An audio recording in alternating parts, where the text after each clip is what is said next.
Hi friends, मैं आकांक्षा शर्मा जी की आकांक्षा में आपका स्वागत करती हूँ। महिला पर्यवेक्षक में आज हम प्रैक्टिस सेट 21 करने वाले हैं। बहुत ही शानदार ये प्रैक्टिस सेट है। एडवांस लेवल के क्वेश्चन है, एडवांस एमसीक्यू हैं। महिला सुपरवाइजर को आपको देखने से ही एक एक प्रश्न ऐसा लगेगा कि आपका ये एग्जाम में आना है। वीडियो अच्छा लगे तो सारे लोग लाइक ज़रूर कीजिएगा और कमेंट कीजिएगा। तो चलिए स्टार्ट करते हैं। पहला क्वेश्चन है कि विशेष पिछड़ी जनजाति के लिए मध्य प्रदेश में कितने आवासीय विद्यालय हैं। देखो, विशेष पिछड़ी जनजाति पूरे भारत की बात की जाए तो भारत में 75 विशेष पिछड़ी जनजाति पाई जाती हैं। और अगर मध्य प्रदेश की बात की जाए तो मध्य प्रदेश में 3 विशेष पिछड़ी जनजाति पाई जाती हैं। एक है बैगा, दूसरी है भारिया और तीसरी है सहरिया। ये 3 विशेष पिछड़ी जनजाति मध्य प्रदेश में पाई जाती हैं। इन विशेष पिछड़ी जनजाति के लिए मध्य प्रदेश में आवासीय विद्यालय बनाए गए हैं ताकि वहाँ के जो बच्चे हैं वो रुक कर शिक्षा ग्रहण कर सकें विशेष पिछड़ी जनजाति के। तो ये कितने विद्यालय मध्य प्रदेश में बनाए गए हैं? तो 3 विद्यालय बनाए गए हैं। कहाँ कहाँ पे बनाया गया है? एक तो बनाया गया है जबलपुर में, एक बनाया है गुना में और एक बनाया है इंदौर में। 3 बनाए हैं, जबलपुर, गुना और इंदौर। विशेष पिछड़ी जनजाति के लिए 3 आवासीय विद्यालय हैं हमारे मध्य प्रदेश में। अगला क्वेश्चन है, आकांक्षा योजना क्यों आरंभ हुई? तो यही जनजातियों के बच्चों को शिक्षा प्रदान करने के लिए ये आकांक्षा योजना आरंभ हुई थी। और ये कब आरंभ हुई थी? 2018 में आरंभ हुई थी। अगला है, कन्या शिक्षा परिसर की स्थापना कब हुई या कन्या शिक्षा परिसर की शुरुआत कब हुई? 2012-13 में हुई। कन्या शिक्षा परिसर क्या होते हैं? कितनी सीटें आरक्षित रहती, जैसे कि 490 सीटें आरक्षित रहती हैं। कक्षा 6वीं में और कक्षा 12वीं में मेरिट के बेस पर एडमिशन दिया जाता है बालिकाओं को और एक पूरी सुविधाएं प्रदान की जाती हैं। जितनी भी जनजातियों की योजनाएं हैं, अगर आपने हमारा ऑनलाइन सब्सक्रिप्शन लिया होगा तो आपको हमारा ग्रुप मिला होगा। उस ग्रुप में हमने सारी जनजाति योजना करवा रहे हैं और सारी जनजाति योजनाओं की PDF पहुंचा दी। साथ में हर योजना की डेट को आप कैसे याद रखेंगे उसकी ट्रिक भी करवा दी है। तो आप कोई भी योजना की ट्रिक जो है वो भूलेंगे नहीं और बहुत शानदार तरीके से समझा दी है पूरी योजना। तो जो हमारे ग्रुप में रहेगा वो ये सारा जो टॉपिक है, जो सिलेबस के अकॉर्डिंग एक एक टॉपिक को बहुत इजी लैंग्वेज में पढ़ता जाएगा और साथ ही साथ डेली उसका टेस्ट देता जाएगा। हमारे ग्रुप में डेली टेस्ट होते हैं और डेली ही हम उस टॉपिक की तैयारी कराते हैं और डेली उसका टेस्ट लेते हैं। रात को 10 बजे और दिन में 4 बजे टेस्ट लिया जाता है। अगला क्वेश्चन है, CPR का उपयोग किस बीमारी के लिए किया जाता है? CPR को हम बोलते हैं cardiopulmonary resuscitation. Cardiopulmonary resuscitation CPR का फुल फॉर्म होता है। ये एक आपातकालीन उपचार होता है कि जैसे कि कभी किसी की सांस में एकदम प्रॉब्लम हो गई, सांस अगर रुक गई, किसी की धड़कन रुक गई और या उसको दौरा पड़ जाता है तो ये जो CPR होता है उसकी जांच को करने में और जान बचाने में मदद करता है, याद रखिएगा। और छाती में एकदम से दबाव पड़ता है और जिसके कारण सांस रुक जाती है एकदम से कुछ समय के लिए, तो ये CPR जो होता है कार्डियोपल्मोनरी रिससिटेशन, ये उसको जो व्यक्ति की जान को बचाने के लिए मदद करता है। तो ये किस बीमारी के दौरान ये उपयोग किया जाता है? तो श्वास रोध के दौरान उपयोग किया जाता है, याद रखिएगा। और इसका फुल फॉर्म क्या होता है? कार्डियोपल्मोनरी रिससिटेशन इसका फुल फॉर्म होता है। और जब किसी की दिल की धड़कन रुक जाती है या वह बहुत ज़्यादा शॉक में डूब जाता है, जैसे किसी के करीबी व्यक्ति की अचानक से डेथ हो गई हो तो एकदम से सदमा नहीं सहन कर पाता और उसकी एकदम सांस रुक जाती है। किसी को सांस की प्रॉब्लम हो तो कभी सदमा लगने पर ये प्रॉब्लम हो सकती है। तो जब भी किसी की हार्ट बीट थोड़ी सी कम हो जाती है तो इसका उपयोग करते हैं, याद रखिएगा। अगला है, एक गर्भवती महिला में सर्वाधिक परिवर्तन शरीर के किस भाग में होते हैं? तो सर्वाधिक परिवर्तन एक गर्भवती महिला के गर्भाशय में होते हैं, जिसको यूटेरस भी बोलते हैं। गर्भाशय का वजन जब महिला प्रेग्नेंट होती है तो 400 से 500 ग्राम उसका वजन गर्भाशय का हो जाता है। तो गर्भाशय में परिवर्तन होते रहते हैं। तो याद रखिएगा, गर्भवती महिला में सर्वाधिक परिवर्तन कहाँ देखे गए? गर्भाशय में होते हैं। और गर्भाशय का जो आकार होता है वो नाशपाती के आकार का होता है। गर्भाशय का आकार कैसा होता है? नाशपाती के आकार का गर्भाशय का आकार होता है। अगला क्वेश्चन है, गर्भाशय में मौजूद गर्भस्थ शिशु की सर्व सामान्य गर्भ प्रस्तुति अंग कौन सा होता है। देखो, गर्भ प्रस्तुति अंग क्या होता है? ब्रीच नहीं होता है, चेहरा नहीं होता, पीठ नहीं होता, वर्टेक्स होता है। क्या होता है? मैंने आपको एक स्थिति बताई थी, एक मैंने प्रसव वाला आपको वीडियो करवाया, बहुत अच्छा ईजी लैंग्वेज में मैंने आपको पूरा प्रसव समझा दिया था। तब मैंने आपको दो चीज़ पढ़ाई थी, एक पढ़ाया था मैंने यूटोसिया और एक मैंने पढ़ाया था आपको डिस्टोसिया। यूटोसिया और डिस्टोसिया मैंने आपको पढ़ाया था। यूटोसिया क्या होता है? एक सामान्य प्रसव हो जाता है, और डिस्टोसिया क्या होता है? असामान्य प्रसव। सामान्य मतलब नॉर्मल डिलीवरी हो गई है, कोई प्रॉब्लम नहीं है। तो सामान्य प्रसव जनरली जब बच्चे का जो सिर होता है वो पहले आता है, इसको क्राउनिंग बोलते हैं। वो जब बच्चे का सिर जो होता है ना, माता के गर्भाशय के बिल्कुल नीचे आ जाता है, बच्चे का सिर पहले आता है और उसके पैर बाद में आते हैं। तो वो जो सिर जो बाहर आना होता है, जो दिखने लगता है अंतिम महीनों में, बच्चे का जो सिर होता है ना, वो गर्भस्थ जो माँ होती है उसके गर्भाशय में उसका सिर जो होता है ना, एकदम से दिखने लगता है चांद टाइप का। वो जो स्थिति होती है ना, वो वर्टेक्स कहलाती है, और उसी को ही गर्भ प्रस्तुति का पहला अंग बोलते हैं, है ना। तो बच्चे का जब ही जो डॉक्टर्स होते हैं, नर्सेस होते हैं, वो इसी सर को ही पकड़ कर ही बच्चे को बाहर निकालते हैं, और ये वर्टेक्स ही होता है। तो सबसे पहला अंग, सबसे पहला प्रस्तुति अंग होता है।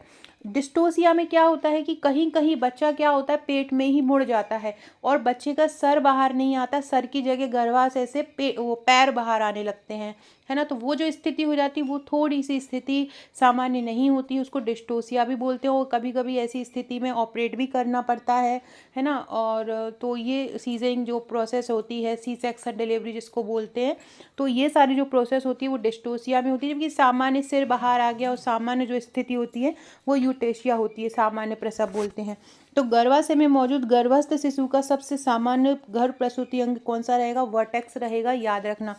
ये जो लोग वो लोग वीडियो अगर देख रहे हैं जिन्होंने हमारा ऑनलाइन सब्सक्रिप्शन लिया है, तो कल इस पीडीएफ का भी टेस्ट होगा।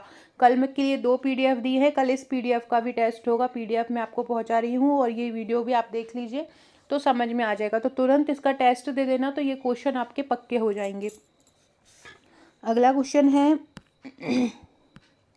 ये देखो, ये इसके बारे में पढ़ लो थोड़ा सा। गर्भावस्था के दौरान वर्टेक्स प्रेजेंटेशन का मतलब होता है कि भ्रूण का जो सिर है वो गर्भाशय ग्रीवा की ओर है। गर्भाशय ग्रीवा जो होती है, ये जब प्रसव के चरण होते हैं, तो प्रसव के दूसरे चरण में बच्चा पैदा होता है, तीसरे चरण में प्लेसेंटा बाहर आता है। पहले चरण में क्या होता है, गर्भाशय की जो ग्रीवा होती है वो फैलना स्टार्ट हो जाती है, और जब वो 10 सेंटीमीटर तक फैल जाती है तब बच्चा बाहर आता है। मतलब जो ग्रीवा को कितना फैलना चाहिए, 10 सेंटीमीटर तक फैलना चाहिए, इसको सर्विक्स भी बोलते हैं ग्रीवा को। तो ये जब गर्भाशय की ग्रीवा की ओर भ्रूण का सिर होता है तो वो वर्टेक्स कहलाता है। सिर का मतलब मुकुट भी होता है। ये गर्भावस्था की तीसरी तिमाही में सबसे आम प्रस्तुति होती है। वर्टेक्स प्रेजेंटेशन में भ्रूण की स्थिति कैसी होती है? भ्रूण सिर के बल होता है। सिर के बल मतलब सिर नीचे होता है, भ्रूण का सिर नीचे की ओर होता है। भ्रूण की ठोड़ी जो होती है वो छाती की ओर होती है। भ्रूण का मुंह आपकी रीढ़ की हड्डी की ओर होता है। भ्रूण का मुंह कैसा हो जाता है? आपकी रीढ़ की हड्डी की ओर आ जाता है, मतलब माता की रीढ़ की हड्डी की ओर आ जाता है। वर्टेक्स प्रेजेंटेशन में भ्रूण गर्भाशय के आकार के लिए सबसे अच्छी स्थिति होती है। कैसी सबसे अच्छी स्थिति? मैंने आपको बताया था कि सिर के द्वारा अगर बच्चा बाहर आ रहा है तो वो सबसे अच्छी स्थिति होती है। प्रसव पीड़ा शुरू होने पर शिशु आमतौर पर शीर्ष स्थिति में आ जाता है। डॉक्टर्स होते हैं, नर्सेस होती हैं, दाई होती हैं, वो आपके शिशु को तब तक धकेलती हैं जब तक कि उसका सिर बाहर नहीं आ जाता है। कुछ महिलाओं में अंतिम समय में जोखिम भी हो जाता है, या जिन महिलाओं में एमनियोटिक द्रव की मात्रा अधिक होती है। अब एमनियोटिक द्रव की मात्रा अधिक होगी तो बच्चा क्या है, हिलेगा डोलेगा, तो जिससे क्या होगा, उसका जो मुख होगा वो जो सिर बाहर आना होगा वो पलट जाएगा और पैर बाहर आने लगेंगे, है ना। तो बच्चा डोलम डोल होने लगता है। तो एमनियोटिक द्रव की मात्रा ज़्यादा नहीं होना चाहिए। अंतिम समय तक 600 से 700 ml जो होती है वो एमनियोटिक द्रव की मात्रा होनी चाहिए। जबकि बात की जाए अगर 6वें 7वें महीने की, तो 6वें 7वें महीनों में 1000 ml तक एमनियोटिक द्रव होता है, लेकिन धीरे धीरे 90 महीने आने तक एमनियोटिक द्रव की मात्रा कम हो जाती है। लेकिन अगर एमनियोटिक द्रव ज़्यादा हो जाता है तो भी ऐसी स्थिति बनती है कि जो बच्चा होता है वो सिर उसका घूम जाता है और पैर बाहर आने लगते हैं। जबकि अगर सिर बाहर आता है, वो वर्टेक्स पोजीशन होती है, वो सबसे अच्छी होती है। और वो जो प्रसव होता है वो सामान्य प्रसव कहलाता है, जिसको हम यूटोशिया भी बोलते हैं। अगला क्वेश्चन है, वह विटामिन जो प्रतिऑक्सीकारक है, आरबीसी बनाने में मदद करता है तथा जनन और रुधिर के थक्के को भी रोकता है, वो कौन सा विटामिन कहलाता है? तो जनन को और रुधिर के थक्के को रोकने वाला जो विटामिन है, विटामिन ई कहलाता है। यहीं से आपके लिए क्वेश्चन है, विटामिन ई का रासायनिक नाम आपको मुझे बताना है। विटामिन ई का रासायनिक नाम क्या है, ये आप लोग मुझे कमेंट करके बताएंगे। विटामिन ई का रासायनिक नाम क्या है? विटामिन डी की बात करें तो विटामिन डी प्रतिदिन चाहे मेल हो चाहे फीमेल हो, चाहे गर्भवती महिला हो चाहे धात्री महिला हो, vitamin D 600 international unit vitamin D की आवश्यक होती है एक महिला पुरुष को। विटामिन बी की बात करें तो विटामिन बी 8 विटामिन से बना हुआ एक कॉम्प्लेक्स समूह होता है। B1, B2, B3, B5, B6 है ना, B9, B12, ये पूरे विटामिन बी के प्रकार होते हैं। ये सारी की मात्राएं आपको करनी है बहुत अच्छे से याद। स्पेशली विटामिन B9 की तो आपको करना ही है। विटामिन B9 की गर्भवती महिला की जरूर कर लो, 550 माइक्रोग्राम आवश्यक होता है विटामिन B9। विटामिन ए की बात करें, विटामिन ए को रेटिनॉल भी कहा जाता है। और विटामिन ए की अलग अलग लोगों में अलग अलग आवश्यक होती है। जैसे कि विटामिन ए की अगर मैन की बात करें, आदमी की, तो 1000 माइक्रोग्राम आदमी को आवश्यक होती है। महिला की बात करें तो 840 माइक्रोग्राम एक सामान्य महिला को आवश्यक होती है। अगर गर्भवती महिला की बात करें तो 900 माइक्रोग्राम गर्भवती महिला को आवश्यक होता है विटामिन ए। और स्तनपान कराने वाली महिला को 950 माइक्रोग्राम आवश्यक होता है। तो विटामिन ए को रेटिनॉल कहा जाता है। ये ऐसे भी क्वेश्चन पूछा जा सकता है कि प्रतिदिन रेटिनॉल की मात्रा कितनी आवश्यक है। तो सारे फैक्ट अच्छे से कर लीजिएगा, कमेंट करके बताइएगा विटामिन ई का रासायनिक नाम। और विटामिन ई ही ऐसा प्रतिऑक्सीकारक होता है। 2 ही एंटीऑक्सीडेंट होते हैं विटामिन में, एक तो विटामिन सी होता है और एक विटामिन ई होता है, ये एंटीऑक्सीडेंट होते हैं। और विटामिन ई जो होता है वो आरबीसी को बनाने में भी मदद करता है और जनन और रुधिर के थक्के को भी रोकता है। विटामिन सी भी आयरन को एब्जॉर्ब करने में मदद करता है। विटामिन सी का भी याद रखिएगा कि वो आयरन को एब्जॉर्ब करने में मदद करता है। अगला है, कौन सा विटामिन मस्तिष्क, धमनियों और रुधिर कोशिकाओं को मजबूत बनाने में काम करता है? तो वो है विटामिन B12। विटामिन B12 जो होता है, मस्तिष्क हुआ, धमनी हुई, रक्त कोशिकाएं हुई, उनको मजबूत करने का काम करता है। कौन? विटामिन B12 अगर कमी हो जाती है तो मस्तिष्क भी सही से काम नहीं करता है, रुधिर भी सही से पूरी तरह से पूरे शरीर में नहीं पहुँचता है, जिससे कि जो पेशियां होती हैं वो दर्द होती है। किसी भी नस में अगर सही से नहीं पहुंच रहा, उसका फ्लो सही से नहीं हो रहा है, तो वो जगह जो होता है पेनफुल हो जाता है। तो मस्तिष्क, धमनियों और रुधिर कोशिकाओं को मजबूत बनाने का काम भी कौन करता है? विटामिन B12 ही करता है। अगला है, डायरिया, ज्वलनशील, श्लेष्मल झिल्ली, त्वचा पर सल्की दहा के लक्षण किस रोग के परिणाम स्वरूप देखने को मिलते हैं? वेरी में नहीं, स्कर्वी में नहीं, रिकेट्स में नहीं, ये मिलते हैं पेलेग्रा में। पेलेग्रा जो रोग होता है, इसको 3D रोग भी बोलते हैं। और इसी के कारण B3 की कमी के कारण ये हो जाता है और इसमें लूज मोशन हो जाते हैं बच्चे को। श्लेष्मल झिल्ली जो होती है एकदम ज्वलनशील हो जाती है। त्वचा पर सल्कशील दहा के लक्षण भी दिखाई देते हैं। किसके कारण होता है? ये पेलेग्रा। फ्रेंड्स, एक बहुत अच्छी जानकारी आपको देती हूँ। आकांक्षा 1957, ये मेरी इंस्टाग्राम आईडी है। मैं ये नहीं बोल रही हूँ कि आप इसको जाके फॉलो कीजिए, बट जाके आप इसको देखिए। अगर आपको लगता है कि वहाँ आपके काम के प्रश्न हैं, बहुत एडवांस लेवल के वहाँ पे MCQ हैं, अगर आपको लगता है कि वहाँ अच्छे क्वेश्चन हैं, तो चैनल को फॉलो कीजिए। वहाँ बहुत अच्छे अच्छे क्वेश्चंस आपको, रील्स आपको MCQ एडवांस लेवल के मिलेंगे, जो आपको निःशुल्क मिलेंगे और आपकी तैयारी में बहुत ज़्यादा हेल्पफुल रहेंगे, आपको प्रैक्टिस करने में हेल्प रहेंगे। उसमें आंगनवाड़ी के एडवांस लेवल के फ़ोटोज़ मिल जाएंगे, जो कि आंगनवाड़ी में जो अभी महिलाएं काम कर रही हैं उनके द्वारा मुझे भेजे गए, जो मैंने वहाँ पर डाले हैं। वहाँ सर्च करने में आसानी होती है, तो सारे लोग उसको देख लीजिएगा। आकांक्षा 1957 इंस्टाग्राम आईडी है, मैं कमेंट बॉक्स में भी इसकी लिंक डाल दूंगी, तो देख लीजिएगा। अगला है, कान का कौन सा भाग जो है ध्वनि कंपनों को विद्युत संकेतों में बदलता है? कान का कौन सा भाग ध्वनि कंपनों को विद्युत संकेतों में बदलता है? तो वो होता है कॉक्लिया। कान का कौन सा भाग ध्वनि कंपन को विद्युत संकेतों में बदलता है? उसका नाम है कॉक्लिया।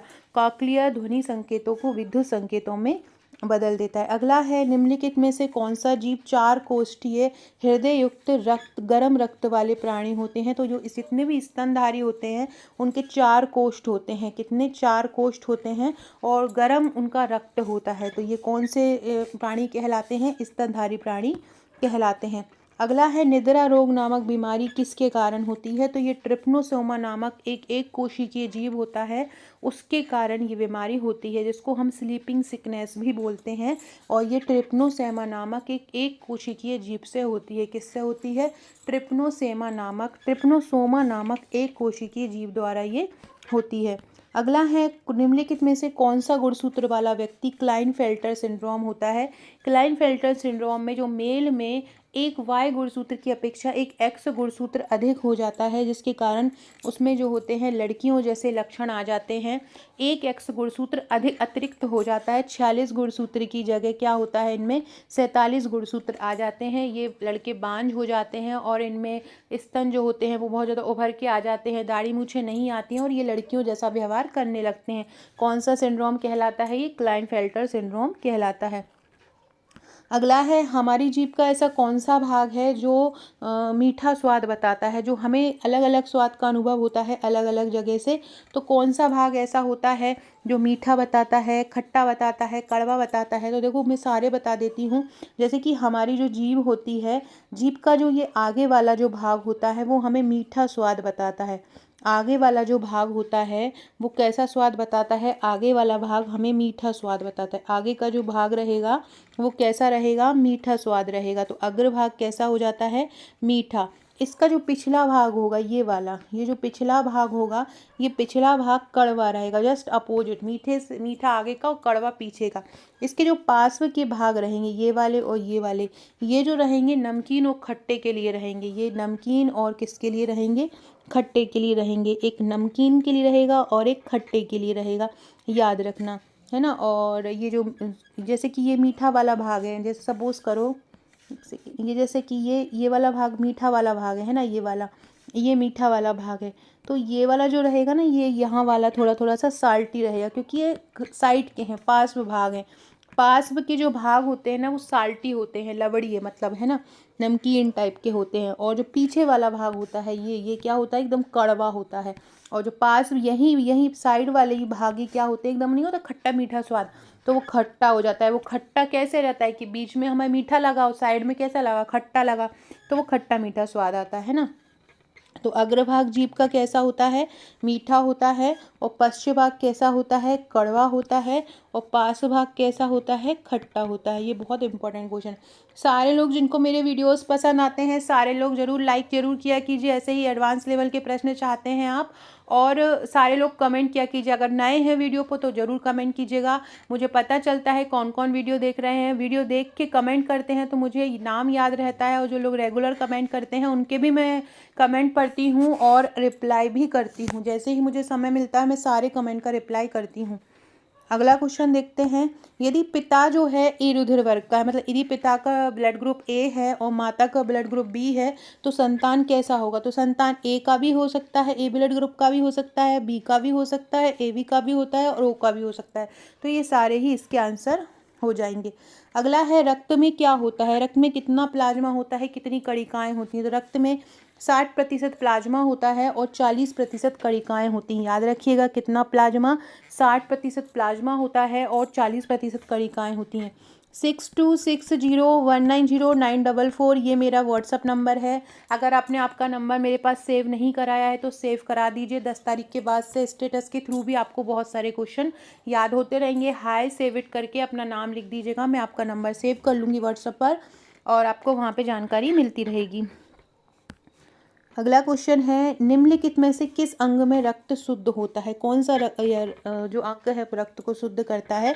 तो वृक्क जो होता है रक्त को शुद्ध करता है, जबकि यकृत जो होता है वो अपशिष्ट पदार्थों को बाहर निकालता है। यकृत क्या करता है? अपशिष्ट पदार्थ जो होते हैं उनको बाहर निकालता है। इंसुलिन क्या होता है? इंसुलिन की कमी से व्यक्ति के शरीर में शर्करा बढ़ जाती है, शुगर का पेशेंट हो जाता है। और रक्त को शुद्ध कौन करता है? वृक्क। इसका आंसर क्या हो जाएगा? वृक्क या किडनी हो जाएगी। धावक को तुरंत ऊर्जा प्राप्त करने के लिए क्या दिया जाता है? देखो तुरंत ऊर्जा देने का काम करता है कार्बोहाइड्रेट। तुरंत ऊर्जा कौन प्रदान करता है? कार्बोहाइड्रेट प्रदान करता है या सुक्रोज प्रदान करता है? तो ये क्या हो जाएगा? धावक को कौन देगा ऊर्जा? सुक्रोज प्रदान करेगा। धावक को तुरंत ऊर्जा प्रदान करने के लिए क्या दिया जाता है? सुक्रोज दिया जाता है। अगला है दर्द निवारक दवाइयाँ कौन सी कहलाती हैं? दर्द निवारक दवाइयों को एनाल्जेसिक बोलते हैं। एनाल्जेसिक इसको बोलते हैं जितनी भी दर्द निवारक दवाइयाँ होती हैं। अगला है पास्चराइजेशन कैसी प्रक्रिया होती है? तो देखो पास्चराइजेशन में क्या होता है कि दूध को पहले बहुत देर तक गर्म करते हैं और फिर एक निश्चित समय पर उसको एक निश्चित समय तक ठंडा किया जाता है, जिससे दूध को बहुत समय तक उपयोग में लाया जा सकता है। उसको पास्चुरीकरण प्रोसेस कहते हैं। अगला क्वेश्चन है पीपीएच से आप क्या समझते हैं? पीपीएच से आप क्या समझते हैं? ऑप्शन देखिए, प्रसव पूर्व रक्तस्राव, प्रसव पश्चात रक्तस्राव, बच्चे का वजन सामान्य से कम होना, बच्चे का वजन सामान्य से कम होना एलबीडब्ल्यू कहलाएगा। बच्चे का वजन सामान्य से अधिक होना ये भी नहीं कहलाएगा। देखो प्रसव पूर्व रक्तस्राव भी नहीं कहलाएगा, ये कहलाएगा प्रसव पश्चात रक्तस्राव। इसका फुल फॉर्म अगर हम देखें तो इसको बोलेंगे postpartum haemorrhage. Postpartum haemorrhage, postpartum haemorrhage इसका फुल फॉर्म होता है पीपीएच का। जो प्रसव के बाद, डिलीवरी के बाद जो रक्तस्राव होता है, आफ्टर डिलीवरी महिला का करीब, मतलब डिलीवरी के समय महिला का करीब 500 ml जो होता है रक्त बह जाता है। कल ही मैंने एक प्रैक्टिस सेट कराया था, उसमें मैंने ये क्वेश्चन कराया था कि प्रसव के समय महिला का कितना रक्त निकल जाता है। तो करीब 500 मिलीलीटर रक्त जो होता है महिला का निकल जाता है, जो वेस्ट हो जाता है महिला का बच्चे को पैदा करने में। तो वो जो डिलीवरी के बाद जो निकलता है ब्लड, जो रक्तस्राव होता है, उसको क्या बोलते हैं? पीपीएच बोलते हैं। अगर इसका फुल फॉर्म देखेंगे तो क्या बोलेंगे? पोस्टपार्टम हेमरेज बोलेंगे। पोस्टपार्टम, जो पार्टम होता है वो प्रसव को ही बुलाता है। पोस्ट मतलब क्या हो जाएगा यहाँ पे? पोस्ट मतलब हो जाएगा बाद में, और प्री अगर पार्टम होता है तो मतलब प्रसव पूर्व हो जाता है। लेकिन ये पीपीएच से क्या बोल रहे हैं? पोस्टपार्टम बोल रहे हैं। क्या इसका फुल फॉर्म हो जाएगा? पोस्टपार्टम हेमरेज हो जाएगा। तो आंसर क्या हो जाएगा? प्रसव पश्चात रक्तस्राव हो जाएगा। बहुत इंपॉर्टेंट क्वेश्चन है। अगला है निम्नलिखित में से इनमें से क्या है जो हैजा का प्रमुख लक्षण है? हैजा में चावल के पानी जैसा पतले दस्ताता और उल्टी होता है। दूषित खाना और पानी से ये हैजा बीमारी हो जाती है। बैक्टीरिया द्वारा ये बीमारी होती है और इसमें पतले दस्त होते हैं और उल्टी, वोमिट आता है और लूज मोशन इसमें हो जाते हैं। अगला क्वेश्चन है नवजात में श्वास रोध का कारण क्या है? नवजात में श्वास मतलब सांस क्यों रुक जाती है? गर्भवती महिला में प्री एक्लेम्पसिया या एक्लेम्पसिया की उपस्थिति, या आपने प्री एक्लेम्पसिया मैंने आपको अपने पिछले वीडियो में पढ़ाया है। महिला का जब रक्तदाब बढ़ जाता है, उसका बीपी जब बढ़ जाता है तो उसकी स्थिति थोड़ी सी असामान्य हो जाती है और उसको सांस लेने में दिक्कत आती है और जो ब्लीडिंग की भी उसको समस्या हो जाती है ना। तो बहुत सारी स्थितियाँ हो जाती, चक्कर अगर आते हैं तो ये सारी स्थितियाँ हो जाती हैं। और तो इसके कारण पोस्ट मैच्योरिटी होती है, मतलब वो बहुत ज़्यादा बाद में उसका बच्चा परिपक्व होता है। अवरोधित प्रसव के समय में भी प्रॉब्लम आती है। तो ये सारे ही लक्षण श्वास रोध के कारण होते हैं। यही सब काम होते हैं कि बच्चे की श्वास रुक जाती है। जब बच्चा पैदा होता है ना, तो सबसे पहले जो नर्सें होती हैं वो यही कोशिश करती हैं कि बच्चे की जो सांस है उसको उसमें जो भी नाक के अंदर जो भी पदार्थ भरा हो उसको बाहर निकालने सबसे पहले, ताकि बच्चा जो है वो सांस ले पाए। विडाल टेस्ट किसका किया जाता है? विडाल टेस्ट टाइफाइड के लिए किया जाता है। एड्स के लिए कौन सा किया जाता है? एड्स के लिए एलिसा किया जाता है। एड्स के लिए एलिसा किया जाता है। इसके अलावा बेस्टन ब्लॉट परीक्षण भी इसके लिए किया जाता है। बेस्टन ब्लॉट परीक्षण भी इसी एड्स के लिए किया जाता है। एड्स की बात करें तो आज हमारा जो ऑनलाइन सब्सक्रिप्शन जिन्होंने लिया है या जिन्होंने हमारे महिला सुपरवाइज़र के नोट्स लिए हैं, आज का टॉपिक बहुत शानदार था। हमने एड्स से ही करवाया था। आपने अगर 4th पार्ट देखा होगा सिलेबस में आपके, तो वहाँ पे लिखा होगा कि एड्स से संबंधित बीमारियाँ बच्चों से। अब उसके लिए सरकार बहुत सारी कार्यक्रम ला रही है, जैसे कि नाको का गठन किया है। नाको का गठन कब हुआ? नाको ने अब तक कितने प्रोग्राम संचालित किए हैं? NACP कितने हुए हैं? एड्स दिवस कब से मनाया जाने लगा? एड्स का पहला मरीज कब आया था? एड्स का जो मरीज आया था वो कहाँ पे आया था? पहला एड्स जो मानव में सबसे पहले फैला था वो किसके माध्यम से फैला था? इसके अलावा एड्स की जो योजनाएं हैं वो कब कौन सी आई, एड्स की कौन कौन सी पेंशन योजना चल रही है, एड्स के कितने चरण होते हैं, एड्स में कौन सा टेस्ट किया जाता है, एड्स के लिए कौन कौन से वायरस जिम्मेदार होते हैं और वायरस की परिवार श्रेणी कौन कौन सी होती है।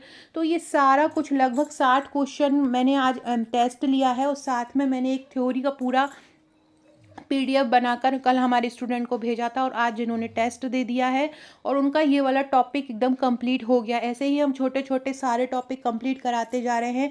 आप भी अगर अभी तक आपका नहीं सिलेबस पूरा हुआ और आप चाहते हैं कि कम समय में आपकी सारी तैयारी हो पाए, डेली टेस्ट दे पाएँ, तो आज ही हमारा ग्रुप ज्वाइन कर लीजिए। या अगर आपके पास नोट्स भी नहीं है तो हमारे नोट्स भी मंगा लीजिए। और अगर आपके पास नोट्स हैं, केवल आपको हमारा ऑनलाइन तैयारी करना है, हमारे साथ डेली टेस्ट देना है, तो आज बिल्कुल टाइम गवाए किए हुए बिना, बिल्कुल भी सोचे बिना हमारा ग्रुप ज्वाइन कर लीजिए। 799 चार्ज है, उसमें डेली आपको पीडीएफ मिलेगी, सारा सिलेबस कवर मिलेगा, ऑडियो लेक्चर मिलेंगे, ट्रिक्स मिलेंगी, डेली टेलीग्राम और व्हाट्सएप पर तैयारी होगी, बहुत ईजी लैंग्वेज में पढ़ाया जाएगा, घर जैसे स्कूल जैसे डेली का टारगेट दिया जाएगा। और डेली आज का जैसे मैंने आज का दिया है संस्थागत देखभाल, जो बच्चों की जो संस्थाएं होती हैं जैसे कि बाल गृह है, शिशु गृह है, पश्चातवर्ती गृह है, संप्रेषण गृह है, ये क्या होते हैं, कितनी संख्या है इनकी मध्य प्रदेश में, सारा अपडेटेड करंट डाटा मैंने आज दिया हुआ है। तो आज उस संस्थागत देखभाल का टेस्ट है, साथ में इस पीडीएफ का भी टेस्ट होगा जो आप जिसको आप मैं पढ़ा रही हूँ। तो जो भी लोग ज्वाइन करना चाहते हैं आज ही मुझे व्हाट्सअप कीजिए और जल्दी उसको ज्वाइन कीजिए। जितना जल्दी करेंगे उतना ही आपके लिए अच्छा रहेगा। अगला क्वेश्चन है, विश्व स्वास्थ्य दिवस कब मनाया जाता है? 7 अप्रैल को मनाया जाता है। 7 अप्रैल 1948 को ही WHO की स्थापना हुई थी। WHO का मुख्यालय जो है वो जेनेवा में है। अगला क्वेश्चन है ICDS, यही ICDS का तो पूरा रोल है अपनी आंगनवाड़ी में, यही इसी को ही आपको अच्छे से करना है। ये ICDS की जो स्थापना हुई थी वो 2 अक्टूबर 1975 में हुई थी। इसका फुल फॉर्म है integrated child development scheme. Integrated child development scheme इसका उत्तर है। अगला है, आशा कार्यकर्ता जो होती हैं वो किस स्तर पर काम करती हैं? जो आशा कार्यकर्ताएं होती हैं ग्राम स्तर पर काम करती हैं। प्रति 1000 की जनता पर, 1000 की जनसंख्या पर आशा कार्यकर्ताओं को बनाया जाता है। अगला है, किसे छोड़कर सभी वसा में घुलनशील विटामिन है? देखो ए जो है ये भी वसा में घुलनशील है, ई भी वसा में घुलनशील है और के भी वसा में घुलनशील है, जबकि जो विटामिन बी है वो जल में घुलनशील है। तो इसका आंसर क्या हो जाएगा? बी आ जाएगा। जो बी है वो जल में घुलनशील है, बाकी जो है फैट सॉल्यूबल हैं और विटामिन जो बी है वो वाटर सॉल्यूबल है। अगला है, सामुदायिक स्वास्थ्य में समुदाय क्या होता है?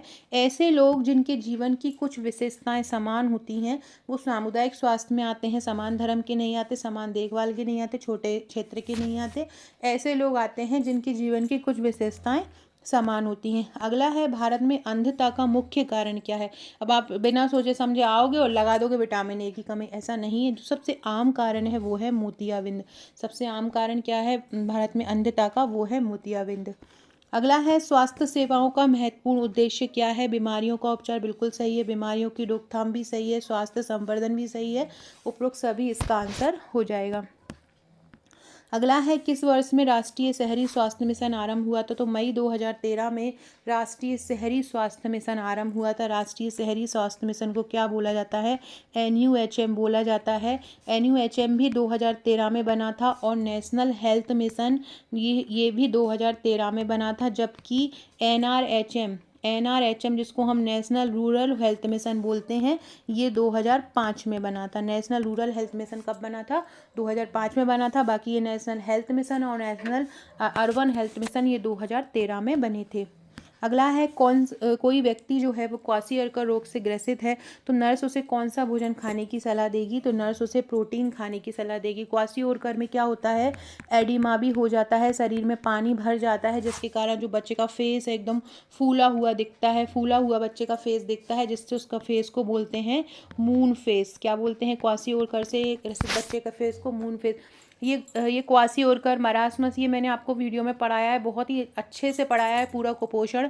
उसमें जो गोमेज वर्गीकरण है, वाटरलू वर्गीकरण है, ये भी सारा समझाया है। MUAC स्केल भी समझाया है कि कैसे बच्चे को स्केल द्वारा आंगनवाड़ियों में मापा जाता है। उसकी लिंक आपको डिस्क्रिप्शन बॉक्स में, जितने भी इंपॉर्टेंट वीडियोज़ हैं उनको पिन करके मैंने डिस्क्रिप्शन बॉक्स में डाल दिया है। सारे इंपॉर्टेंट वीडियो देख लीजिएगा। 3 प्रकार के कोर्स मेरे चैनल पे बेसिकली चल रहे हैं। एक तो ए सीरीज़ चल रहा है जिसमें हम टॉपिक वाइज एमसीक्यू कर रहे हैं और टॉपिक वाइज थ्योरी कर रहे हैं। इसके अलावा एक प्रैक्टिस सेट चल रहा है जिसका हम ये 21वां भाग अभी कर रहे हैं। 20 भाग हो चुके हैं। एक 11,001 प्रश्नों का प्रश्न बैंक चल रहा है जिसके लगभग 9 भाग हो चुके हैं। ये 11,001 प्रश्न पूरे के पूरे आपको हमारे जिसने हमारा ऑनलाइन ग्रुप या नोट्स लिया होगा, ग्रुप दिया गया है, उनको 3 ग्रुप दिए जाते हैं, उसमें ये मिल जाएगा। साथ में एक योजनाओं का भी कोर्स चल रहा है जिसमें हम योजनाएं थ्योरी पढ़ रहे हैं। तो जिसने भी नहीं देखे हमारी प्ले लिस्ट में जाइए, वो पूरी सीरीज़ को आप देख सकते हैं। ये पूरा बैच उसकी जानकारी मैं दे ही देती हूँ। देखो ये सबसे पहले इस बैच का नाम है हम जीतेंगे बैच। अभी भी जिसकी तैयारी नहीं हुई अभी हमारे ग्रुप को ज्वाइन कर लो। हम स्टार्टिंग से सारा जो हो गया होगा उनको भी दोबारा कराएंगे तो सारा कुछ आपका कंप्लीट होगा। कभी भी नोटिफिकेशन आ सकता है। इसमें हम आपको सबसे पहले 100 प्रैक्टिस सेट देंगे। 100 प्रैक्टिस सेट दिए जाएंगे। 1000 CDP के MCQ दिए जाएंगे। CDP की थ्योरी पूरी ग्रुप में कराई जाएगी। जो अभी मैंने आपको बताया कि हम अभी संस्थागत देखभाल दिया है, कल 8 से दिया था, वो इसी 4th पार्ट से ही करवा रही हूँ। 1000 एक ICMR के MCQ करवाऊंगी। ICMR याद नहीं होते हैं तो उनको मैं ट्रिक द्वारा याद करवा रही हूँ। जैसे कि नहीं याद होता है कि 10 से 12 साल के लड़के को कितना चाहिए, 10 से 12 लड़की को कितना चाहिए कार्बोहाइड्रेट या प्रोटीन या और दूसरी भी जो पदार्थ होते हैं पोषक पदार्थ है, तो उनके लिए मैं ट्रिक द्वारा याद करवा रही हूँ जिससे कि आपको पूरी ICMR 2020 की और 2024 की याद हो जाएगी। एक सबसे मेन जो हमारी खासियत है हमारे पैकेज की कि हम डेली टेस्ट लेते हैं। आपको हर जगह पर डेली पढ़ाया जाएगा, बहुत अच्छी बात है।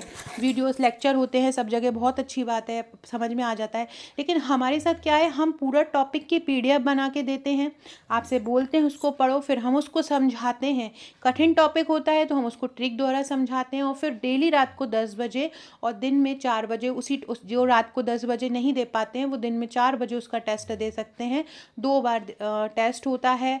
रात को 10 बजे जब टेस्ट होता है, जब उसका समाप्त होता है उसके रैंकिंग लगाकर बच्चों की हम अगला टॉपिक भी दे देते हैं और फिर उसकी पूरी तैयारी करवाते हैं। 3 ग्रुप आपको मिलते हैं हमारे ऑनलाइन पैकेज लेने पर।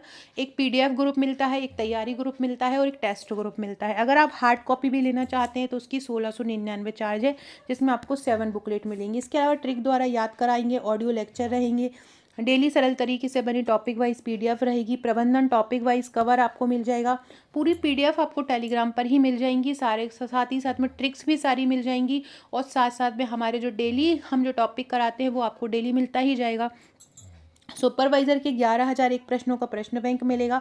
70 से 80,000 प्रश्नों की प्रैक्टिस रोज होगी। अधिनियम, कठिन से कठिन अधिनियम की धाराओं को हम ट्रिक द्वारा कराते हैं और ऐसा नहीं फॉर्मेलिटी कर दी है। हमारा ये है कि कोई टॉपिक पढ़ रहे हो उसकी जान निकाल लो, उसका कचुम्बर बना दो, उससे कितना प्रश्न बन सकते हैं सारे प्रश्नों को निकाल कर सारे प्रश्नों के MCQ बनाकर हम टेक्स्ट देते हैं। गणित, कंप्यूटर, तर्क शक्ति भी ट्रिक द्वारा करवाते हैं। पूरा सिलेबस बहुत कम समय में तैयार होगा। 24/7 तैयारी होगी। एक टॉपिक से मैं जैसे कि हमने बताया, मैंने एड्स से ही करीब 60-70 प्रश्न निकाले थे और पूरा पूरा बच्चों को दिया था। आज मैंने संस्थागत देखभाल दिया है तो उससे जितने भी मैक्सिमम क्वेश्चन निकल सकते हैं वो करवाएंगे। तो हम एक टॉपिक का पूरा कचुम्बर बना के उसका टेस्ट ले लेते हैं जिससे आपका टॉपिक वाइज कंप्लीट होता जाएगा। अगर आप 100% सिलेक्शन लेना चाहते हैं तो आज ही आप हमारा कोर्स ज्वाइन कर लीजिएगा। साथ में हमारी वीडियोस की PDF भी वहीं पे दी जाती है और तुरंत उसका भी टेस्ट ले लिया जाता है। कोशिका का शक्तिगृह क्या कहलाता है? कोशिका का शक्तिगृह माइटोकॉन्ड्रिया कहलाता है, तो सबको ही याद है। अगला है जैन है। एक जैन नाम का एक व्यक्ति है। एक गांव का एक किसान जंगल से लकड़ी लेने गया था, उसको जहरीले सांप ने काट लिया और जहरीला सर्पदंश के बाद जैन को कौन सा प्राथमिक उपचार तुरंत दिया जाएगा? तो क्या करो कि उस विष के प्रभाव को रोकने के लिए 1 इंच ऊपर पट्टी बांध देना चाहिए। क्या करना चाहिए? जहाँ पर काटा है ना उसके 1 इंच ऊपर पट्टी बांध देना चाहिए। शांत नहीं रखना चाहिए, घरेलू उपचार नहीं करना चाहिए, ना ही पिने करना चाहिए। उसको 1 इंच ऊपर बस पट्टी बांध देना चाहिए। प्राथमिक चिकित्सा क्या होती है? इनमें से किसको हम प्राथमिक चिकित्सा बोलते हैं? प्राथमिक सर्वेक्षण पूरा करना, एक दुर्घटना का शिकार हुए व्यक्ति को दी जाने वाली पहली मदद, पीड़ित के लिए महत्वपूर्ण संकेत का आकलन करना, सदमाग्रस्त पीड़ित का इलाज करना। तो इसका है, एक दुर्घटना का शिकार हुए व्यक्ति को दी जाने वाली जो पहली मदद होती है वो क्या कहलाती है? प्राथमिक चिकित्सा कहलाती है।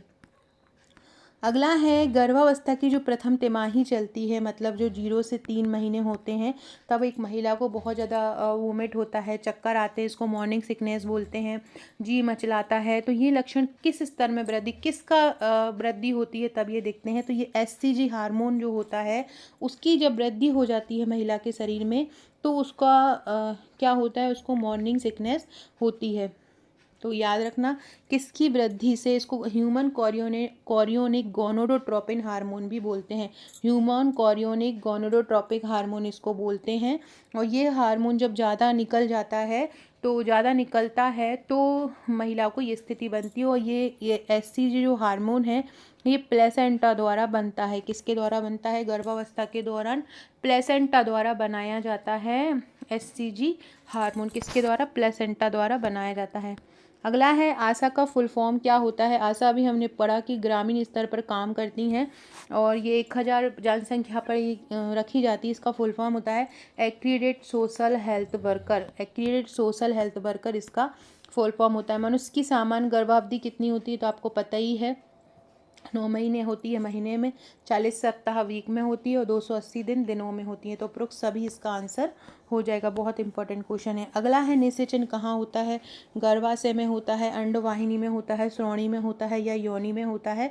तो जो निषेचन होता है, फर्टिलाइजेशन जो होता है, उसको अंडवाहिनी में होता है। कहाँ पे होता है, ये एक अंडवाहिनी होती है, इसको फैलोपियन ट्यूब बोलते हैं। इस प्रकार से सलजम टाइप की इस प्रकार से ये होती है। यहाँ पर ही निषेचन होता है। जिन महिलाओं को बच्चे नहीं होते हैं ना, वहाँ पे इसी में ही अंडाणु शुक्राणु को डालकर बच्चे को जो टेक्निक अपनाई जाती है बच्चे को पैदा करने के लिए, जिन महिलाओं को अंडे नहीं बनते हैं। अगला है बच्चों में आने वाली दांतों की पहली जोड़ी कौन सी होती है। बच्चों में सबसे पहले कृंतक दांत आते हैं। दांत कितने कौन से आते हैं बच्चों में सबसे पहले, तो बच्चों में सबसे पहले कृंतक दांत आते हैं। याद रखिएगा कौन से दांत सबसे पहले आते हैं, कृंतक जो दांत होते हैं वो बच्चों में सबसे पहले आते हैं। और ये बहुत इंपॉर्टेंट है। बच्चों के जो दांत होते हैं 2 कृंतक होते हैं, 2 कृंतक होते हैं बच्चों में, एक रदनक होता है। कैनाइन जो होते हैं वो एक रदनक होता है। और जो मोलर होते हैं जिनको हम चवर्णक बोलते हैं, ये बच्चों में 2 होते हैं। और जो कस्पिड नहीं होते, जो अग्र चवर्णक होते हैं, वो 0 होते हैं। तो बच्चों का जो दांतों का सूत्र होता है वो 2102 होता है। क्या होता है, 2102 होता है। चवर्णक जो होते हैं ये चबाने के काम आते हैं, कृंतक जो होता है वो काटने के काम आते हैं। यही सबसे आपने देखा होगा बच्चे के जब दांत निकालते तो हर उंगली हो कुछ भी उसको पकड़ने का दे दो, वो डायरेक्ट अपने मुंह में डालता है खाने के लिए, क्योंकि उसको काटने का मन करता है। स्तनपान कब कराना चाहिए बच्चे को, बच्चे को जन्म के 1 घंटे के भीतर ही बच्चे को स्तनपान करा देना चाहिए। स्तनपान में शुरू में जो एक पदार्थ निकलता है उसको कोलेस्ट्रम बोलते हैं। ये कोलेस्ट्रम बहुत ज़्यादा इंपॉर्टेंट होता है। शुरू के 3 दिन तक ये निकलता है। गाढ़े पीले रंग का द्रव होता है। इसमें इम्यूनोग्लोबिन अल्फा एंटीबॉडी पाई जाती है। अगला है देश में नेशनल फैमिली हेल्थ वेलफेयर कार्यक्रम जो है वो कब आरंभ हुआ था, 1952 में आरंभ हुआ था। ये भी इंपॉर्टेंट क्वेश्चन है। गर्भ निरोधन की कौन सी इजी मेथड सबसे ज़्यादा उपयोग में लाई जाती है, तो उसका है कंडोम। कंडोम गर्भ निरोधन की सबसे इजी मेथड होती है।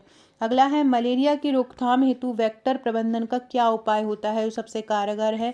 आंतरिक अपशिष्ट छिड़काव बिल्कुल सही है। लार्वा को नष्ट करने के लिए विभिन्न जैविक तथा रासायनिक विधियों का प्रयोग, ये भी सही है।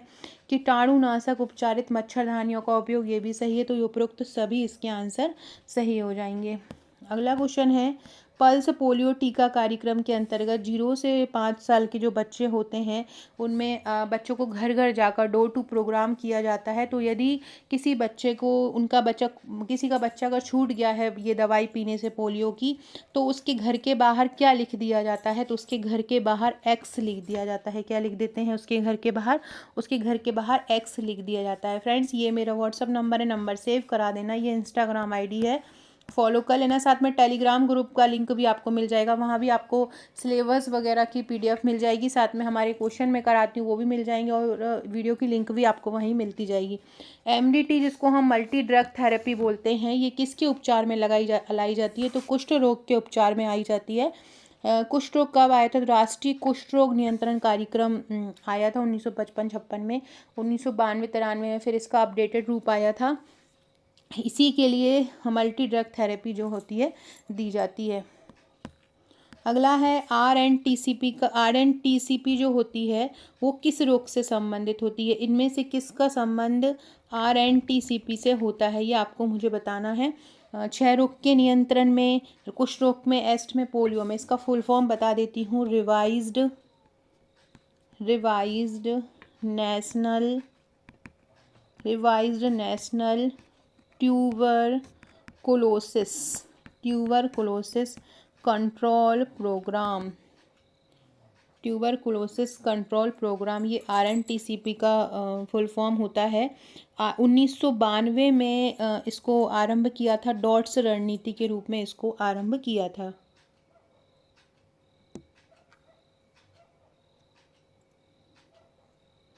और ये बहुत इम्पोर्टेंट क्वेश्चन है क्योंकि आपके सिलेबस में अलग से एक टीबी के लिए दिया हुआ है,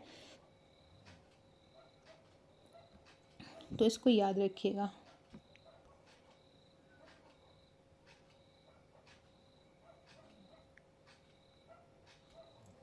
अगला क्वेश्चन है ICDS का संबंध किससे है। देखो ICDS में कौन कौन आ जाते हैं, जो इंटीग्रेटेड चाइल्ड डेवलपमेंट स्कीम होती है उसमें गर्भवती महिलाएं आ जाती हैं, नर्सिंग महिला आ जाती हैं, 0 से 3 से 6 वर्ष तक के बच्चों को पूरक आहार देने शामिल आ जाता है। तो सी इसका आंसर हो जाएगा। ICS की स्थापना कब हुई थी? 1975 में हुई थी। आप जिसमें सुपरवाइज़र बनने वाले हैं वो यहीं पर ही होगी।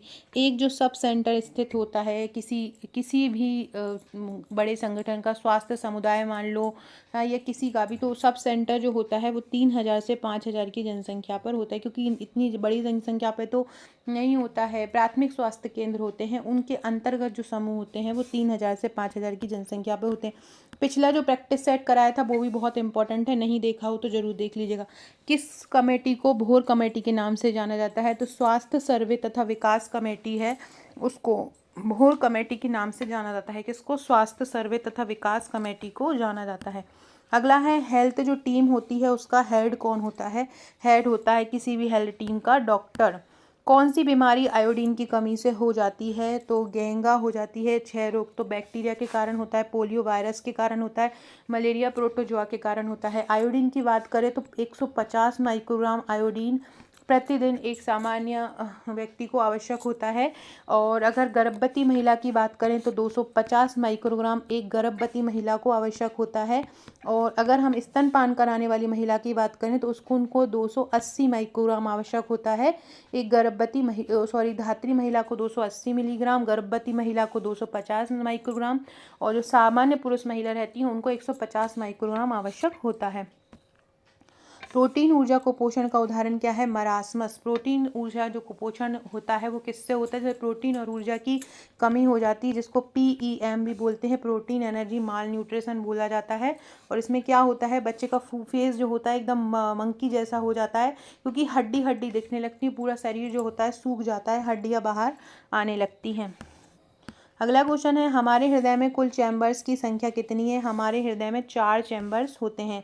हमारे शरीर में कुल कितनी हड्डियां होती हैं? 206 हड्डियां हमारे शरीर में पाई जाती हैं। अगला है कुफ्फर कोशिकाएं शरीर, ये एक बार PSC के एग्जाम में पूछा था ये क्वेश्चन।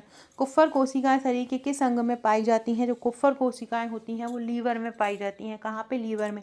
सारे लोग लाइक कमेंट जरूर करते जाइएगा, न्यू है तो सब्सक्राइब कीजिएगा और अपने दोस्तों में शेयर भी कीजिएगा। और अगर 100% सिलेक्शन चाहते हैं तो हमारा ग्रुप ज्वाइन कर लीजिएगा। अम्लीय पदार्थों का pH कितना होता है? देखो pH स्केल होता है, ये न्यूट्रल की बात करें तो ये 7 पे हो जाता है। अगर हम बात करें 7 से ज़्यादा की, 8, 9, 10, यहाँ पे बात करें 6, 5, 4, तो 7 से अगर कम होता है तो अम्ल होता है, और 7 से अगर ज़्यादा होता है तो वो क्षार होता है, और 7 पे क्या होता है? उदासीन होता है। तो अम्लीय पदार्थ क्या होगा? 7 से कैसा होगा? कम होगा। अम्लीय पदार्थों का मान 7 से कम होता है, क्षारीय पदार्थों का मान 7 से ज़्यादा होता है। निम्नलिखितों में से संवेदी अंग आँख का कौन सा हिस्सा है? संवेदी अंग आँख का हिस्सा है कौन सा है? कॉर्निया। संवेदी अंग आँख का कौन सा हिस्सा है? कॉर्निया। आँख का कॉर्निया जो होता है बहुत संवेदी अंग होता है। आँख का जो कॉर्निया होता है वो कैसा होता है? आँख का जो कॉर्निया होता है वो संवेदी अंग होता है। अगला है ऑल्फैक्टरी तंत्रिका में कौन सी क्रेनियल तंत्रिका होती है? ऑल फैक्ट्री जो नर्व्स होती है उसमें कौन सी क्रेनियल तंत्रिका होती है? तो पहली ऑल फैक्ट्री तंत्रिका में पहली जो होती है वो क्रेनियल तंत्रिका होती है। ग्रहणी किसका भाग होते हैं? ग्रहणी छोटी आंत का भाग होता है। सबसे ज़्यादा खाना जो होता है इसी आंत में पचता है। सबसे ज़्यादा जो खाना होता है यहीं पे पचता है, किसमें? छोटी आंत में। अगला है जीभ का कौन सा भाग खट्टे स्वाद का बताता है, जो खट्टे स्वाद वाला होता है? तो जैसे ये जीभ है, मैंने बताया कि जो बगल के जो भाग होते हैं, जो पास के जो भाग होते हैं, ये क्या होते हैं? ये खट्टे स्वाद का करते हैं। जबकि जो पिछला वाला भाग है, जो पीछे वाला भाग है, वो कैसा होता है? वो कड़वा होता है। बहुत कभी कोई चीज़ चखोगे ना, एकदम से कड़वी नहीं लगेगी, पीछे जाएगी जीभ के तब कड़वी लगेगी। और जो आगे का भाग होता है वो कैसा होता है? वो मीठा होता है। जबकि जो पास वाले भाग होते हैं वो कैसे होते हैं? खट्टे और नमकीन स्वाद देते हैं। अगला है कौन सी हड्डी मादा पेल्विस में मौजूद होती है? जो माँ का जो हिस्सा होता है, ये जहाँ पे बच्चा का जो शरीर जो होता है रखा हुआ होता है, ये जो हिस्सा होता है ये पेल्विस कहलाता है।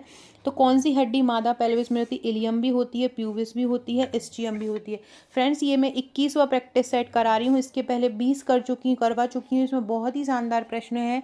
मतलब मैं खुद ही पढ़ाते हुए लग रहा है कि ये क्वेश्चन आएगा। तो बहुत एडवांस लेवल के क्वेश्चन है, तो उनको ज़रूर आप लोगों ने अगर नहीं देखे हैं पुराने वाले तो उनको ज़रूर देख लीजिएगा। और साथ में ए सीरीज़ के भी वीडियो देख लीजिएगा जो मैं करवा चुकी हूँ। और 11,001 प्रश्नों के प्रश्न बैंक भी देख लीजिएगा। कौन सा लक्षण गर्भावस्था के प्रथम ट्राइमेस्टर में पाया जाता है? सबसे पहला जो लक्षण होता है वो होता है मासिक चक्र का अनुपस्थित होना। यही आंसर है। क्विकनिंग क्या होता है? माँ को जब बच्चे की पहली हलचल महसूस होती है, उसको क्विकनिंग बोलते हैं। फंडल ऊंचाई का जिम्फिस टर्नम के स्तर पर मौजूद होना, ये नहीं होगा। ना एमनियोटिक द्रव का 500 ml होना, ये भी नहीं होता। ये 500-600 ml तो लास्ट अवस्था में हो जाता है। भ्रूणीय कपाल का कौन सा भाग फोंटोनल लैम्बडा कहलाता है? देखो, फोंटानल क्या होता है? बच्चा जब पैदा होता है तो उसके सर पे कहीं छोटे छोटे से एकदम नरम नरम से ऐसा गड्ढा हुआ होता रहता है। जो गड्ढे टाइप से हुए होते हैं, थोड़े दिनों में ऑटोमेटिकली चले जाते हैं। तो इनमें से एक जो पीछे वाला जो फोंटानल होता है, जो पीछे का फोंटानल होता है उसको हम लैम्बडा बोलते हैं। पीछे वाला जो फोंटानल है वो क्या कहलाता है? वो लैम्बडा कहलाता है। अगला है एक गर्भवती महिला में शरीर के किस भाग में सर्वाधिक परिवर्तन होते हैं? तो सर्वाधिक परिवर्तन होते हैं गर्भाशय में। कहाँ होते हैं? गर्भाशय में। निम्न में कौन मादा जनन अंग नहीं? लेविला मेजोरा भी है, क्लाइटोरिस भी है, अंडाशय भी है, शुक्राशय जो होता है वो पुरुष है। तो यही इसका आंसर है। लेविया मेजोरा जो है वो मादा भी है और पुरुष भी है। पुरुष के भी एक भाग को भी लेविया मेजोरा बोलते हैं। और अंडाशय में भी एक जो भाग, जो बाहर की जो ये जो सतह ये जो पाई जाती है, ये जो होता है ये लेविया मेजोरा कहलाता है। महिलाओं के जो नीचे की जो ओवरी होती है उसका जो इस प्रकार से ओंठ से जो स्ट्रक्चर होता है वो लेविया मेजोरा कहलाता है। गर्भाशय की सबसे मांसल भित्ति कौन सी होती है? गर्भाशय होता है 3 भित्तियों से मिलकर बना होता है। जो सबसे उसकी जो बाहरी जो भित्ति होती है, जो सबसे बाहरी होती है, वो होता है पेरीमेट्रियम। इसकी बीच वाली जो होती है उसको हम बोलते हैं मायोमेट्रियम। और जो सबसे अंदर वाली होती है उसको बोलते हैं हम एंडोमेट्रियम। इस प्रकार से 3 भागों में बटी हुई होती है। तो जो सबसे मांसल भित्ति होती है उसको बोलते हैं हम मायोमेट्रियम। मांसल भित्ति को क्या बोलते हैं? मायोमेट्रियन बोलते हैं। अगला है प्रेगनेंसी के दौरान होने वाले जो संकुचन होते हैं, उन प्रेगनेंसी के दौरान जो संकुचन पाए जाते हैं उसमें से किसको कौन सा संकुचन कहलाता है? आप सोचो, ये पार्टोग्राफ जो होता है ये तो जब बच्चा बाहर आता है तो उसकी स्थिति चेक करने के लिए, उसकी हार्ट बीट सही है या नहीं ये चेक करने के लिए ये पार्टोग्राफ संकुचन होता है। और जैक्सपियर संकुचन भी नहीं होता, पिनाई भी नहीं होता। ब्रैक्सटन जो हिक्स संकुचन है ये गर्भावस्था के दौरान होने वाले संकुचन होते हैं। इन्हें झूठे या अभ्यास संकुचन भी बोलते हैं। या तो झूठे संकुचन भी बोल सकते हैं या झूठे संकुचन या अभ्यास संकुचन भी बोलते हैं। ये गर्भाशय की मांसपेशियों को मजबूत करते हैं और शरीर को तैयार रखते हैं कि अब बच्चा हुआ ऐसा मतलब संकुचन होता रहता है। ये संकुचन प्रसव पीड़ा का संकेत नहीं होते हैं, बल्कि एक आभास होते हैं कि कहीं माँ को लगने लगता है कि कहीं अब ये बच्चा तो नहीं हो रहा है ना। ये लगभग 20वें सप्ताह जब माँ गर्भवती होती है तब 20वें सप्ताह से ही ये स्टार्ट हो जाते हैं। याद रखना कब से स्टार्ट हो जाते हैं, ये 20वें सप्ताह से ही आरंभ हो जाते हैं और ये अनियमित होते हैं। इसको क्या बोलते हैं? ब्रैक्सटन हिक्स संकुचन बोलते हैं। 2011 की जनगणना के अनुसार हमारे देश की जनसंख्या कितनी है? तो 2011 की जो जनगणना है उसके अनुसार हमारे देश की जनसंख्या 124 करोड़ है। अगला है मल्टीपेरा से आप क्या समझते हैं? मल्टीपेरा का मतलब होता है ऐसी महिला जो उसने 2 या 2 से अधिक शिशुओं को जन्म दे दिया है। 2 या 2 से अधिक शिशुओं को जन्म देने वाली जो माता है वो मल्टीपेरा कहलाती है। अगला है सबसे सामान्य जो अस्थानिक गर्भावस्था होती है, सबसे सामान्य वो कौन सी होती है? उसको हम बोलते हैं ट्यूबल गर्भावस्था। ट्यूबल जो गर्भावस्था होती है सामान्य प्रकार की अस्थानिक गर्भावस्था होती है। कौन सी वाली? ट्यूबल जो गर्भावस्था होती है वो होती है। गर्भवती महिला में लगाए जाने वाले बीसीजी के टीकों की संख्या देखो, ना 1 ना 2 ना 4, कोई भी टीका गर्भवती महिला को बीसीजी का टीका नहीं लगाया जाता है। गर्भवती महिला को टीटी का टीका लगाया जाता है। बीसीजी का टीका बच्चे को लगाया जाता है। एक नवजात बच्चे को 24 घंटे के अंदर बीसीजी का टीका लगाया जाता है और आईएम मोड से लगाया जाता है। बीसीजी का जो टीका है वो आईडी मोड द्वारा लगाया जाता है, इंट्राडर्मल मोड द्वारा लगाया जाता है और जन्म के 24 घंटे के अंदर इसको लगाया जाता है। 0.05 ml मात्रा इसकी दी जाती है। अगला है ट्यूबरकुलोसिस किस डिसीज़ प्रोग्रेस को तेज कर देता है? जो ट्यूबरकुलोसिस होता है वो एचआईवी की जो प्रोग्रेस होती है, क्योंकि एचआईवी अगर किसी व्यक्ति को हो जाता है ना, उसका पूरा प्रतिरक्षा तंत्र ही खराब हो जाता है, तो कोई भी बीमारी उसको बहुत जल्दी से लग जाती है। तो ट्यूबरकुलोसिस अगर किसी व्यक्ति को है तो उसका जो लीवर होगा वो बहुत ज़्यादा कमज़ोर हो जाएगा, फेफड़े बहुत ज़्यादा कमज़ोर हो जाएंगे उसके। तो फेफड़े कमज़ोर होंगे तो वो प्रतिरक्षा क्षमता भी कमज़ोर हो जाती है, जिससे एड्स से कोई संक्रमित व्यक्ति का अगर वो कोई भी चीज़ छू लेता है या कहीं सीरीज़ वगैरह इस्तेमाल कर लेता है तो उसकी ज़्यादा संभावना हो जाती है। तो इसका आंसर क्या हो जाएगा? एचआईवी हो जाएगा। निम्नलिखित में से कौन सी एक जोखिम युक्त गर्भावस्था है?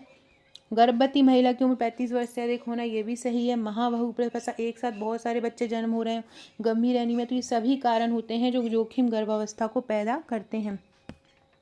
अगला है गर्भावस्था के दौरान आयरन फॉलिक एसिड की गोलियां कम से कम कितने दिन के लिए देनी चाहिए? 100 दिन के लिए आयरन फॉलिक एसिड, जिसको हम IIFA भी बोलते हैं, इसकी गोली कम से कम 100 दिन तक देनी चाहिए। एक आंगनवाड़ी कार्यकर्ता कितनी जनसंख्या को कवर करती है? 1000। आंगनवाड़ी कार्यकर्ता कितनी को करती है? 1000 जनसंख्या को करती है। कौन सा टीका जन्म के समय लगाया जाता है? BCG का टीका लगाया जाता है। अभी मैंने बताया ID मोड द्वारा लगाया जाता है। 0.05 ml इसकी मात्रा दी जाती है। लेकिन यदि किन्हीं कारणों से ये टीका 24 घंटे के अंदर नहीं दिया तो 1 साल के अंदर अंदर दे सकते हैं। 24 घंटे के बाद अगर इसकी मात्रा देते हैं तो वो 0.1 ml देते हैं। विटामिन 9 की कमी से होने वाले रोग को क्या बोलते हैं? विटामिन 9 की जो कमी है, विटामिन 2 से बच्चे को एनीमिया हो जाता है। क्या हो जाता है? एनीमिया हो जाता है। 200 से 300 जो मात्रा होती है माइक्रोग्राम इसकी आवश्यक होती है। गर्भवती महिला को 550 माइक्रोग्राम इसकी आवश्यकता होती है। विटामिन सी का क्या उच्च स्रोत होता है? आंवला, अमरूद, जितने भी खट्टे फल होते हैं विटामिन सी के उच्च स्रोत होते हैं। निम्नलिखित में से कौन सी बीमारियों का हमारे देश में उन्मूलन हो चुका है? स्मॉल पॉक्स का हो चुका है 1980 में, गुइनिया बॉम का भी हो चुका है, पोलियो का भी 2014 में हो चुका था। इन सारी बीमारियों का हमारे यहाँ से उन्मूलन हो चुका है। अगला है जल विलय विटामिन कौन से होते हैं? जल में जो विटामिन होता है विलय वो होता है थायमीन, जिसको हम B1 बोलते हैं। ये जल में विटामिन, बाकी ये जो तीनों हैं ये क्या किस्म में घुले होते हैं? ये वसा में सॉल्युबल होते हैं या फैट सॉल्युबल होते हैं। आयरन की कमी से एनीमिया की संभावना किन लोगों में ज़्यादा होती है? तो गर्भवती महिलाओं में भी होती है, किशोरियों में भी होती है, स्तनपान में भी होती है। उपरोक्त सभी इसका आंसर हो जाएगा। 1 ग्राम कार्बोहाइड्रेट के ऑक्सीकरण से कितनी कैलोरी ऊर्जा प्राप्त होती है? 4 किलो कैलोरी ऊर्जा प्राप्त होती है, जबकि फैट से कितनी होती है? 9 किलो कैलोरी ऊर्जा प्राप्त होती है। एक नवजात बच्चे की जन्म के समय लंबाई कितनी होती है? तो 45 से 50 सेंटीमीटर की होती है। 4 साल का जब बच्चा होता है तो ये जो लंबाई होती है वो डबल हो जाती है, और जब 13 साल का होता है तो ये लंबाई होती है ये तिगुनी हो जाती है। अगला है जन्म के समय नवजात का वजन। जो नवजात का जो वजन होता है जन्म के समय 2.5 से 3 किलो होता है। 3 से 3.5 किलो का बच्चा जो होता है अच्छा माना जाता है, जबकि 2.5 से कम का कुपोषित माना जाता है। टोडलर का क्या अर्थ होता है, किस उम्र तक के बच्चे को टोडलर बोलते हैं? तो 1 से 3 वर्ष तक के जो बच्चे होते हैं उनको टोडलर बोलते हैं। किसको बोलते हैं टोडलर? ये बहुत इंपॉर्टेंट क्वेश्चन है आपका चैप्टर 4 का, जो बहुत इंपॉर्टेंट क्वेश्चन है कि टोडलर किसको बोलते हैं। तो टोडलर किसको बोलते हैं? 1 से 3 वर्ष का बच्चा होता है। इस टोडलर शब्द टॉडल शब्द से लिया गया है, जिसका अर्थ होता है बच्चे की तरह अस्थिर रूप से चलना। टॉडलर के साल संज्ञानात्मक, भावनात्मक और सामाजिक जो विकास बहुत मेन होते हैं, इसलिए इसको टॉडलर शब्द दिया है। मतलब एक डगमग डगमग चलने वाला बल्ला, हिलता डुलता चलने वाला बच्चा जो होता है वो टॉडलर कहलाता है। अगला है, कौन सा टीका 6 सप्ताह की उम्र में नहीं लगाया जा सकता है? रोटा वायरस लगाया जा सकता है, आईपीवी का लगाया जा सकता है, खसरे का नहीं लगाया जा सकता। खसरे का जो टीका है वो नहीं लगाया जा सकता, उसको 9 महीने की उम्र में ही इसको लगाया जाता है। किस रोग में बलगम के साथ खून आ जाता है? कौन सा ऐसा रोग है जिसमें बलगम के साथ खून आता है? तो वो है टीवी। टीवी में बलगम के साथ खून आ जाता है। अगला क्वेश्चन है, किस बीमारी के दौरान अवसरवादी संक्रमणों की संभावना बढ़ जाती है? अगर वो लोग ये वीडियो देख रहे हैं जिन्होंने हमारा ऑनलाइन कोर्स लिया है या जो मुझसे ग्रुप से जुड़े हैं, वो याद करो आज का टॉपिक जब आप एड्स पढ़ रहे थे और आपने एड्स के 3 चरण पढ़े थे। एक पढ़ा था तीव्र संक्रमण वाला, एक पढ़ा था आपने नैदानिक संक्रमण वाला और एक पढ़ा था आपने एड्स वाला। तब आपने एड्स में पढ़ा था अवसरवादी संक्रमण। तब आपने एड्स में क्या पढ़ा था? अवसरवादी संक्रमण पढ़ा था। ये वही है अवसरवादी संक्रमण। क्या है ये? एड्स। इसलिए थ्योरी पढ़ने में बहुत सारे क्वेश्चन याद हो जाते हैं, इसलिए मैं पहले थ्योरी पढ़ाती हूँ और उसके बाद ही मैं उसके एमसीक्यू लगवाती हूँ। आपको आज ये चीज़ समझ में आएगी कि ये देखो, ये आपको आगे अगर जिसने भी थ्योरी पढ़ता है तो कहीं ना कहीं वो क्वेश्चन कहीं ना कहीं आपको मिल ही जाता है। अवसरवादी क्या होता है? संक्रमण एक ऐसा संक्रमण होता है जो उन लोगों में होता है जिनकी प्रतिरक्षा प्रणाली बहुत ज़्यादा कमज़ोर होती है। ये संक्रमण बैक्टीरिया, वायरस, ईस्ट या प्रोटोजोआ जैसे रोगजनकों से होते हैं। ये याद रखिएगा। किस बीमारी के संचरण में मक्खियों का योगदान होता है? कि एड्स में, मलेरिया में, टाइफाइड बुखार में या स्कर्वी में? स्कर्वी तो विटामिन की कमी से होती है। मलेरिया जो होता है वो प्रोटोजोआ के कारण होता है। एड्स वायरस के कारण होता है। लेकिन जो टाइफाइड बुखार है ये दूषित भोजन में, दूषित पानी में मक्खी बैठेगी, वो प्रभावित करेगी, तो यही जो होता है वो मक्खियों के कारण होता है। अगला है, विंदुक संक्रमण द्वारा होने वाली बीमारी कौन सी है? विंदुक संक्रमण बोलते हैं छींक, खांसी, वाना, मतलब किसी आप छींक रहे हैं और आपकी छींक की 2 बूंद दूसरे व्यक्ति पे पहुंच गई तो उसको भी अफेक्ट कर देगी, तो उसको ही बोलते हैं विंदुक संक्रमण। इसमें खांसी होती है, क्षय रोग में होती है, इसको ट्यूबरकुलोसिस भी बोलते हैं। ये बैक्टीरिया द्वारा होने वाली बीमारी होती है। कौन सी बीमारी इनमें से संक्रामक है? खसरा, गैस्ट्रिक अल्सर, तापाघात या रीना फेल्योर? तो जो खसरा होती है, जो रूबेला वायरस के कारण होती है, ये एक संक्रामक बीमारी होती है। 9 महीने की उम्र में बच्चे को इसका जो है टीकाकरण किया जाता है।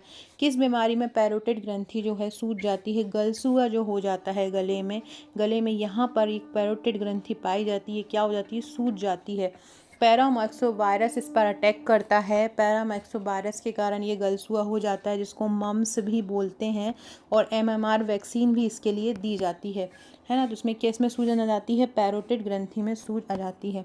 अगला है, पायरिया क्या हो जाता है? तो पायरिया जो होता है दांत संबंधी रोग होता है। पायरिया क्या होता है? पायरिया जो होता है वो दांत संबंधी रोग हो जाता है, जिसमें दांतों में सड़न हो जाती है, मसूड़ों में प्रॉब्लम करता है। ये मसूड़ों का एक गंभीर संक्रमण होता है और इसको पेरियोडोंटाइटिस भी बोलते हैं। पायरिया में मसूड़ों की सीजन बढ़ जाती है और ये दांतों के आसपास की हड्डी तक फैल जाती है। तो याद रखना, पायरिया क्या होता है? तो पायरिया किससे संबंधित होता है? दांतों से संबंधित होता है। अगला है, भारत पोलियो फ्री कब घोषित हुआ था? तो भारत को पोलियो मुक्त घोषित किया था 27 मार्च 2014 को। पोलियो को कब घोषित किया गया फ्री? भारत पोलियो फ्री कब हुआ? 27 मार्च 2014 को भारत का पूरी तरह से पोलियो उन्मूलित हो गया था। 2012 को लास्ट मामला दिखा था, तो और 2012 में मतलब इसको बता दिया था कि अब ये फ्री हो चुका है, लेकिन एक प्रमाणन होता है ना कि एकदम प्रमाण पत्र दे दिया, वो 2014 में दे दिया था। सो फ्रेंड्स, ये था हमारा आज का वीडियो। अच्छा वीडियो पसंद आया होगा, वीडियो अच्छा लगे तो लाइक ज़रूर कीजिएगा, शेयर कीजिएगा और पढ़ते रहिएगा। Okay friends, thank you.